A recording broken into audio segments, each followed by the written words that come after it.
Over now to the border, where President-elect Donald Trump's incoming border czar, Tom Homan, is preparing to execute one of Trump's major campaign promises. In Aurora, multiple apartment complexes have been taken over by the savage Venezuela prison gang known as Tren de Aragua. Tren de is from Venezuela prison system, and they are rough. They are rough. We will put the vicious and bloodthirsty criminals in a jail. We'll kick them out of the country.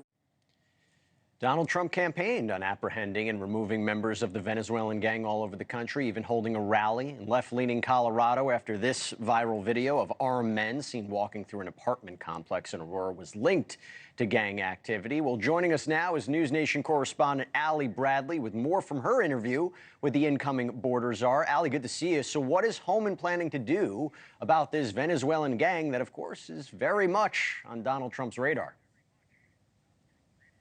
Yeah, hey, Jesse, at NewsNation, we were the only ones that actually reported that it was linked to that gang activity. It finally came out after multiple arrests in New York. So when it comes to this violent gang, Tren de Aragua, they know where they are, and they're not worried about removing them. And the border czar says that they are present in at least 16 states, and they remain a priority target.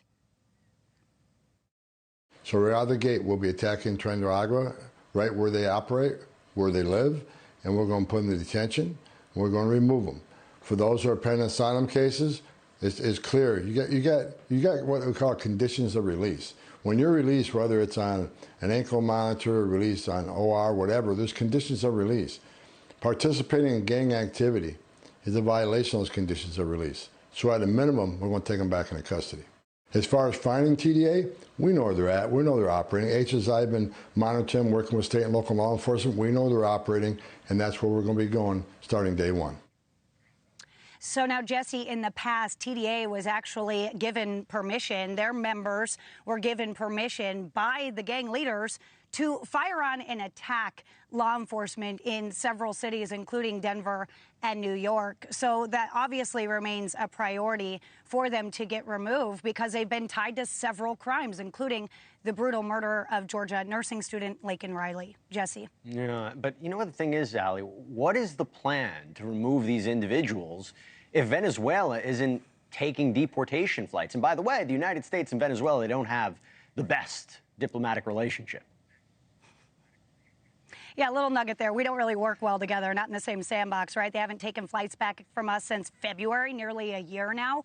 But the border czar, Tom Homan, tells me that he's in talking with other countries that might be more willing to take these criminals back. Take a listen to what he said about that. The reason Venezuela isn't taking them back is we don't have a strong president that's going to make them take them back. President Trump made El Salvador take back MS-13 members. They didn't want to take them back, but President Trump got them to do it. Mexico didn't want to remain in Mexico program or put military on their borders, but President Trump got them to do it. Starting January 20th, we're going to have a very strong America First president who's going to negotiate, if he needs to negotiate, or simply make these countries do what they should do. Now, and in the minimal case, or in the small chance they won't take them back, then we'll send them to other countries. I'm already talking to several countries willing to take them. So we will arrest them. They'll be already deported and they'll be removed. If Venezuela don't want to take them back, we'll send them someplace else. And we're working on that right now. Now, Jesse, of course, I pressed Homan on which countries he's in talks with. He said right now they're still just talks, and we'll, of course, be updated once they get into office on that. Now, when we talked with J.D. Vance, President-elect Trump's vice president, of course, he said they're going to annihilate the economies of these countries who don't play ball. So we'll likely see some kind of change in attitudes come January 21st, Jesse. Yeah, it's interesting what countries would take them and what incentive they would have to take them. But maybe, you know, their threat or something like that makes sense. Allie Bradley, great reporting as always. Great to see you. Thanks so much. All right, coming up. America's first severe human case of bird flu is a mutation from infections in... Thanks so much for watching. Go to joinnn.com to find NewsNation on your television provider. And don't forget to click the red subscribe button below to get more of NewsNation's fact-driven, unbiased coverage.